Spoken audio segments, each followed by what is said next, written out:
नमस्कार दोस्तों, आप सभी का बहुत बहुत स्वागत है। 72,825 शिक्षक भर्ती के लिए दो विज्ञापन जारी हुए थे, सन 2011 में और सन 2012 में। सन 2011 का जो विज्ञापन था वो बीएसपी सरकार थी और 2012 में जब विज्ञापन जारी हुआ था तब सपा की सरकार थी। तो मायावती सरकार के समय में जो विज्ञापन जारी हुआ था उसमें चयन का जो आधार था वो टीटी के अंक थे और इसके बाद जब दूसरा विज्ञापन जारी हुआ था तो उसमें जो चयन का आधार था वो एकेडमिक मेरिट लगाई गई थी। आपको पता ही होगा, दोनों के बारे में आपको पता होगा। फिलहाल ये जो भर्ती पूरी हुई थी ये टीटी के अंकों के आधार पर, यानी कि 2011 में बीएसपी गवर्नमेंट के समय जो विज्ञापन जारी हुआ था उसी के आधार पर ये भर्ती जो थी वो पूरी हुई थी।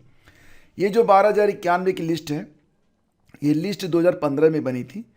आप लिस्ट का जो शीर्षक है देख सकते हैं, माननीय सर्वोच्च न्यायालय द्वारा विशेष अनुज्ञा याचिका संख्या 4347 4375/2014 में पारित आदेश दिनांक 7 दिसंबर 2015 के अनुपालन में प्रत्यावेदन देने वाले उन 12,091 अभ्यर्थियों की सूची अल्फ़ाबेटिकल ऑर्डर में है जिनके टीईटी के अंक उनके आवेदित जनपदों में तत्समय कट ऑफ मेरिट के ऊपर थे। यानी कि इस सूची में उन अभ्यर्थियों का नाम शामिल किया गया था जिन्होंने जिन जनपदों में आवेदन किया था उन जनपदों में इनके जो अंक थे कट ऑफ मेरिट से तो ऊपर थे, लेकिन फिर भी इनकी काउंसलिंग नहीं हो सकी या यूँ कहिए कि इनको जॉब नहीं मिल सकी थी।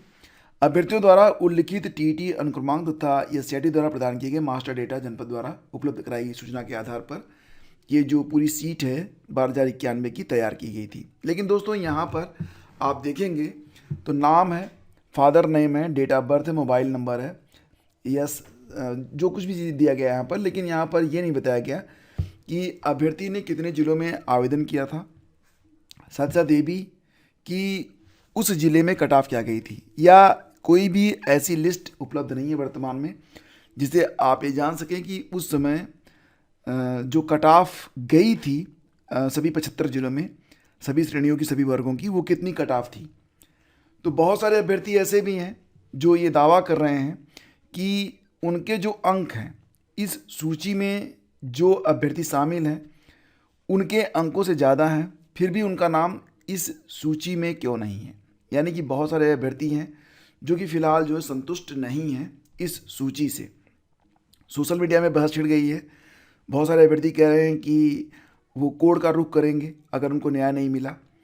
तो फ्रेंड्स यहाँ पर आप देख रहे होंगे कि बहुत सारे अभ्यर्थी ऐसे भी हैं, मैंने देख रहा हूँ यहाँ पर कि 95 तक के लिए अब 95, 94 मतलब इस तरीके के अंक इसमें शामिल हैं और उससे भी ज़्यादा अंक के जो अभ्यर्थी हैं वो फ़िलहाल मौजूद हैं वर्तमान समय में और अभी भी वो बेरोज़गार हैं, उनको भी एक अदद नौकरी की तलाश है। लेकिन अधिक अंक होने के बावजूद उनके नाम इस सूची में नहीं है, तो क्यों नहीं है, ये एक बड़ा सवाल है। फ़िलहाल दोस्तों इस सूची को लेकर अभ्यर्थी जो हैं वो फ़िलहाल मुतमईन नहीं है। मुतमईन का मतलब सेटिस्फाइड नहीं है और डेफिनेटली अभी जो आगे कुछ होना है उसके पहले अभ्यर्थी जो हैं वो कुछ ना कुछ तो करेंगे, क्योंकि मैंने देखा कि सोशल मीडिया में कई सारे पोस्ट आए हुए हैं कि अगर उनका नाम इसमें नहीं है तो वो कोर्ट का रुख करेंगे।